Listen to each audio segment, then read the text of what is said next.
ရှင်ဒီနေ့ကတော့ global zero နဲ့ပတ်သက်ပြီးတော့ BQA program တွေမှာဘယ်လိုလုပ်ရလဲဆိုတာ channel နဲ့အတူတူဝင်ပြပေးသွားမှာပါတယ်ခင်ဗျာ global tutoring ဆိုတာဘယ်လို program လဲ global zero ဆိုတာကဒီ hands-on မှာတက်နေတဲ့အကြောင်းသားတွေအထူးစီစဉ်ပြရမှာသူကတော့ကိုရီးယားလူမျိုးနဲ့ဒီဝယ်ကူနေတော့တွေ့ဆုံပေးရအဲ့ဒါဝယ်ကူတွေ့ဆုံပေးပြီးတော့ဒီလိုအခြား program တွေလုပ်တဲ့ဥစ္စာလေးပေါ့နော် အေး global tutoring ဆိုတဲ့ program မှာအဓိကလုပ်ရတဲ့အချက်တွေပြောပြပေးပါ အဓိကလိုရတဲ့အချက်တွေဆိုပြီးတော့ကျောင်းကနေတော့တတ်မှတ်ပေးထားတာအများကြီးမရှိဘူးပေါ့နော်အဓိကကတော့ကိုရီးယားလူမျိုးနဲ့ဒီနိုင်ငံခြားသားကျောင်းသားတွေကိုတွေ့ဆုံပြီးတော့ကျောင်းမှာစားတင်တာပဲစားတင်တဲ့အခါမှာအခက်အခဲရှိရတယ်လို့ပဲဖြစ်အဲ့လိုစာရေးတာတွေပဲဖြစ်မသိရတယ်ကိုဒီကိုရီးယားလူမျိုးတွေ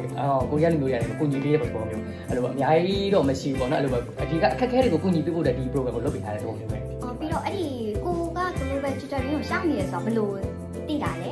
ပြီးလို့ရှိရင်ဆရာမကြီးစီကိုနေ့တိုင်းသင်ပြရမှာရှိလားglobal generation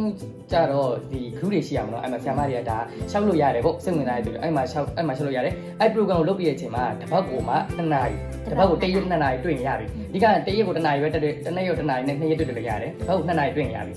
အဓိကတစ်ပတ်ကို2နာရီနဲ့10ဘက်တွေ့ရင်ရပြီပါအားပြီးမှဒီဓာတ်ပုံလေးရိုက်ပြီးတော့သူတို့တင်ပြပေးပါပြီးပါတယ်အဲ့လိုပဲ Okay